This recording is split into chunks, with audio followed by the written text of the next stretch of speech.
Good morning students, कैसे हैं आप सभी। आई होप अच्छे होंगे और मैं होप यही कर रही हूँ कि आपकी स्टडीज़ भी काफ़ी अच्छे से चल रही है घर पे। देखिए, हम रेशनल नंबर्स पढ़ रहे थे, तो हम रेशनल नंबर में आज जो है वीडियो नंबर 3 पढ़ेंगे। एडिशन सब्ट्रैक्शन जो रेशनल नंबर्स के होते हैं वो हम पढ़ चुके हैं, तो आज हम पढ़ेंगे मल्टीप्लिकेशन ऑफ रेशनल नंबर्स। देखिए क्या होते हैं। Multiplication of rational numbers is same as multiplication of fractions. जो आपने पिछली क्लासेस में फ्रैक्शंस पढ़े हुए हैं, फ्रैक्शंस का आपने पढ़ा है कि मल्टीप्लाई किस तरीके से किया जाता है, सेम उसी तरह से हम रेशनल नंबर्स की भी मल्टीप्लिकेशन करते हैं। बस मेथड्स इसके जो है 3 मेथड्स आपको मैं बताने वाली हूँ। हालांकि मैं आपको सजेस्ट करूँगी कि आप मेथड नंबर 3 से ही सारे क्वेश्चंस करेंगे, क्योंकि मेनली हमारे लिए वही इम्पॉर्टेंट है। बट मेथड फर्स्ट और सेकंड भी आपको जानना ज़रूरी है, क्योंकि कभी क्वेश्चंस अगर मेथड पे डिपेंड होकर आ जाएं तो आपको मेथड्स पता होने चाहिए। इसलिए मैं मेथड फर्स्ट और सेकंड भी आपको बता रही हूँ। देखिए मेथड फर्स्ट, देखिए मल्टीप्लिकेशन थ्रू रिपीटेटिव एडिशन। देखिए हमने बचपन में एक चीज़ सीखी थी कि या तो हम मल्टीप्लाई कर लें या फिर जितनी बार मल्टीप्लाई करने बोला है उतनी बार हम ऐड कर दें। तो ऐड अगर हम कर देंगे मल्टीप्लाई की जगह तो भी जो है हमारा आंसर निकल आएगा। रिपीटेटिव एडिशन अगर हम कर दें, फॉर एग्जांपल देखिए, अगर 6/7 6 मल्टीप्लाई 7 जो है 42 होता है। अगर हम ये मल्टीप्लाई करने के बजाय 6 को 7 बार ऐड कर देते हैं तो भी हमारा रिज़ल्ट 42 आएगा। इसका यही मतलब है कि रिपीटेटिव एडिशन करके भी हम मल्टीप्लाई का आंसर निकाल सकते हैं। देखिए मैंने रेशनल नंबर के अंदर ही इनके एग्जांपल्स कुछ आपके लिए दिए हैं जिनसे आप आसानी से इन्हें समझ सकें। देखिए 2 × -5/7, इसका मतलब क्या है, या तो आप -5/7 को 2 से मल्टीप्लाई कर दीजिए या फिर -5/7 2 बार आप ऐड कर दीजिए, तो सेम ही रिज़ल्ट आएगा।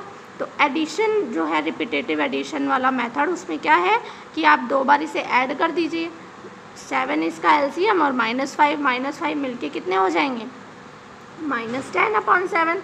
और इस रिज़ल्ट को आप मिक्स्ड फ्रैक्शन के अंदर भी लिख सकते हैं। आपको याद होना चाहिए कि मिक्स्ड फ्रैक्शन हम किस तरीके से निकालते हैं। 10/7 का मतलब है 10 में आप डिवाइड करोगे 7 का, हमने डिवाइड किया 7 × 1 = 7, 3 हमारा जो है रिमाइंडर बचता है, तो रिमाइंडर को हम ऊपर लिखते हैं और डिविज़र को नीचे लिख देते हैं। तो इस तरीके से मिक्स फ्रैक्शन में भी इसका आंसर दिया जा सकता है। ठीक है, देखिए अब हम देख रहे हैं कि मेथड नंबर 2 हमारे पास क्या हो सकता है। ठीक है, मेथड नंबर सेकंड क्या है, मल्टीप्लिकेशन थ्रू नंबर लाइन। कि नंबर लाइन के थ्रू भी हम जो है मल्टीप्लिकेशन कर सकते हैं और ये भी एक मेथड हो सकता है। बट ये तभी हमें यूज़ लेना है जब हमसे कहा जाए कि हमें मल्टीप्लाई जो है नंबर लाइन पर शो करना है। अदरवाइज़ अगर हम सारे मल्टीप्लाई ऐसे करेंगे तो फिर हमें बहुत टाइम लग जाएगा। ठीक है, we have gap between 2 consecutive numbers. Consecutive numbers का मतलब लगातार आने वाले नंबर। आपने अभी देखा, जो आपने इसको सॉल्यूट किया है, तो हमने देखा कि यहाँ पे 7 जो है वो डिनोमिनेटर है, तो हम गैप जो है वो डिनोमिनेटर के हिसाब से लेते हैं। तो यानी कि जो कॉन्जिक्यूटिव नंबर के बीच का गैप लेंगे वो 1/7 का लेंगे। ठीक है, और क्योंकि दोनों -5 है तो हमें नंबर लाइन पढ़ी थी हमने, तो हमने क्या देखा, हमें लेफ़्ट में जाना पड़ेगा, लेफ़्ट डायरेक्शन में जाना पड़ेगा 0 से, क्योंकि माइनस में डिजिट्स हमारी है ना। देखिए यहाँ पे नंबर लाइन हम देख लेते हैं एक बारी। देखिए ये पॉजिटिव नंबर है 1/7, इधर जाएंगे अगर हम तो 2/7, 3/7 भी आएंगे। यहाँ 0/7, इस साइड पे लेफ़्ट साइड पे माइनस में डिजिट्स रखी हुई हैं सारे। तो फर्स्ट हमें क्या करना है, सबसे पहला नंबर लाइन पे जाने के लिए, सब्ट्रैक्ट या मल्टीप्लाई करने के लिए क्या रूल हमने पहले पढ़ रखे हैं कि 0 से हम जाएंगे सबसे पहले -5/7 पे, हमने यहाँ पे वैल्यू ला दी। अब इसी में ही हमें -5/7 और ऐड करना है, तो क्योंकि ये माइनस है तो हम लेफ़्ट में ही जाएंगे, 5 और 1 2 3 4 5, तो हम यहाँ से यहाँ आ गए। तो रिज़ल्ट हमें 0 से काउंट करना होता है, तो 0 से आप रिज़ल्ट देखिए, टोटल वो आएगा -10/7। ठीक है, प्रीवियस क्लास में नंबर लाइन पूरा जो है डिटेल में बताई गई थी, तो -10/7 यहाँ से भी आ जाएगा। लेकिन ये दोनों मेथड जो हैं ये ऑप्शनल मेथड्स हैं, इनका ज़्यादा यूज़ नहीं है। अब हम इसका थर्ड मेथड पढ़ेंगे। देखिए इसका थर्ड मेथड क्या है, डायरेक्ट मल्टीप्लिकेशन, ठीक है। और आपको भी यही जो है अप्लाई करना है अपने क्वेश्चंस के अंदर।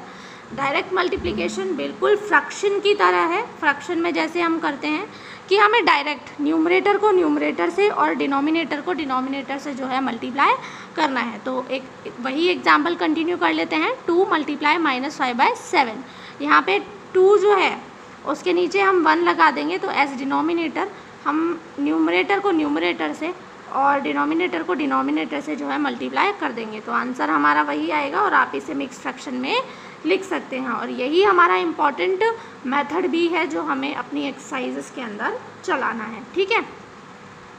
तो आइए हम आगे नेक्स्ट टॉपिक हमारा पढ़ते हैं, डिवीज़न ऑफ रेशनल नंबर। देखिए अब हमने सब्ट्रैक्ट, मल्टीप्लाई, एडिशन सब पढ़ लिया है, डिवीज़न रह गया। डिवीज़न भी हम पढ़ लेते हैं।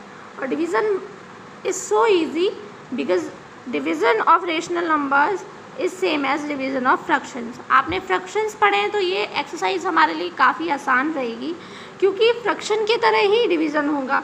और हमने फ्रैक्शन में किस तरह से हम डिवीज़न करते थे कि जब भी डिवाइड का साइन होता था तो उस साइन को हम मल्टीप्लाई में चेंज करते हैं और जो पीछे वाली डिजिट होती है उसका रेसिप्रोकल कर देते हैं, यानी कि उसे पलट देते हैं, ठीक है। बस यही हमें वही करना है। एग्जाम्पल देखिए, 4/5 डिवाइड करना है 4/5 से, पीछे वाली डिजिट हमें रेसिप्रोकल करनी है, तो 4/5 को आप रेसिप्रोकल कीजिए, क्या आएगा 5/4 आ जाएगा, ठीक है। और हमने डिवाइड के साइन को किस में चेंज करना है, मल्टीप्लाई में, और यहाँ पे 5/4। याद रखिएगा आगे वाली वैल्यूज़ चेंज नहीं करनी है, वो 4/5 ही रहेंगी। तो आपने देखा फिर 5 से 5 कट हो गया और 4 से 4, तो आंसर हमारे पास क्या आ गया, 1 आंसर आ गया, ठीक है। इसी का एक और एग्जाम्पल हम देख लेते हैं समझने के लिए। देखिए -21/8 डिवाइडेड बाय 8/3, ठीक है। अब आप देखिए मल्टीप्लाई का साइन लगाना है हमें, मल्टीप्लाई का डिवाइड हटा के मल्टीप्लाई करेंगे और 8/3 को हम रेसिप्रोकल करेंगे। 8/3 का रेसिप्रोकल करेंगे तो 3 ऊपर 8 नीचे, और देन फिर आपको जैसे मल्टीप्लाई करते हैं numerator bye numerator and denominator by denominator, तो 21 × 3 एंड 8 × 8, तो हमारे पास जो आंसर आएगा वो आएगा -63/64। तो इस तरीके से हम जो रेशनल नंबर्स हैं उनका डिवीज़न करते हैं। डिवीज़न के लिए हम छोटी छोटी 3 बातें याद रख लेते हैं, वैसे हमने बहुत बार की हुई है। डिविडेंड, डिविज़र और क्विटिएंट, ये क्या होते हैं, ठीक है। जैसे हम डिवाइड करते हैं, आप इस तरीके से समझ लीजिए, आप बहुत आसानी से समझ आ जाएगा। जो भी आप जिससे हम डिवाइड कर रहे हैं, ठीक है, जिससे हम डिवाइड कर रहे हैं उसे हम क्या कहते हैं, डिविज़र कहते हैं। देखिए नंबर बाय विच डिवाइडेड, ठीक है। वो नंबर जिससे हम डिविडेंड या डिवाइडेंड को डिवाइड कर रहे हैं, ये वाला नंबर, इसे हम डिवीज़र या डिवाइज़र कहते हैं। डिविडेंड आप समझ गए, जिस नंबर को हमें डिवाइड करना है ना, नंबर टू बी डिवाइडेड, जिस नंबर को हमें डिवाइड करना है वो डिविडेंड हो जाएगा। और क्विटिएंट क्या होता है, रिज़ल्ट, जो भी रिज़ल्ट इसका निकल के आता है वो क्या होता है, क्विटिएंट हो जाता है। और यहाँ पे एक और है कि अगर हमारा डिवाइड पूरा ना हो तो जो नीचे लेस करने के बाद, सब्ट्रैक्ट करने के बाद बच जाता है उसे हम रिमाइंडर कहते हैं, ठीक है, क्लियर है। तो यहाँ तक आप CW के अंदर अपना पूरा ये जो वीडियो है इसे नोट करेंगे और उसके बाद में अपनी तरफ से भी बुक के एग्जाम्पल्स करने की पूरी कोशिश करेंगे, ठीक है। थैंक यू बेटा।